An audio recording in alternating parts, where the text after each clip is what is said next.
আহ, এখন মাঝরাত। আমি বৃহস্পতিবার আসলেই আমার একটা অদ্ভুত ইচ্ছা মনের মধ্যে জাগে। সেটা জাস্ট আমি তোমাদের সাথে একটু শেয়ার করতে চাই যে আমার মতন এরকম অদ্ভুত চিন্তাভাবনা অন্য কারোর আছে কিনা, নাকি আমার একারই আসে। বৃহস্পতিবার আসলেই আমার মনে হয় যে খুব খুশির, খুব উৎসবের একটা দিন। অ্যান্ড আমার মনে হয় কি যে একটা সুন্দর নরম তুলতুলে সুতি শাড়ি পরে, খোপায় একটা বেলি ফুলের গাছড়া গুজে রিক্সায় করে ঘুরবো, টই টই টই টই করে ঘুরবো, ঘুরতে ঘুরতে কোনো একটা টং দোকানে দাঁড়াবো, একটুখানি চা খাবো, এরপর আবার ঘুরবো, মানে যতক্ষণ আমার মন চাই আর কি ঘুরতে, ততক্ষণ পর্যন্ত জাস্ট টই টই করে ঘুরতে থাকবো।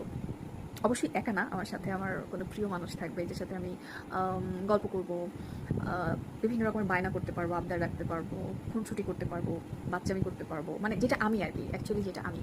আমার এই যে রিজার্ভ হওয়ার যে ব্যাপারটা, এত সিরিয়াস থাকি সবসময়, এই ব্যাপারগুলো কিছুই থাকবে না। আমি মাঝে মাঝে খুব বেশি চাইল্ডিশ বিহেভিয়ার আমার মধ্যে চলে আসে, ওই ব্যাপারগুলো যার সাথে আমি করতে পারবো সে থাকবে আমার সাথে। আমার মনে হয় কি এটা বাধ্যতামূলক, এটা হইতেই হবে, এটা করা উচিত। বৃহস্পতিবার আসলেই রাত আসে, স্পেশালি রাত আসলে আমার এরকম মনে হয় যে এটা আসলে করতে হবে, না করলে শান্তি পাচ্ছি না। আচ্ছা, তোমাদের কি বৃহস্পতিবার আসলে এরকম কোনো স্পেশাল কোনো ইচ্ছা হয়? লাইক থার্সডে আসলে ফ্রেন্ডের সাথে আড্ডা দিতেই হবে, পছন্দের কোনো খাবার খেতেই হবে, নিজেকে ট্রিট দিতে হবে, আর কোনো মুভি দেখতে হবে, আর প্রিয় মানুষদের সাথে আড্ডা, প্রিয় খাবার, মি টাইম স্পেন্ড করে এগুলো করতে হবে। তোমাদের কি এরকম মনে হয়?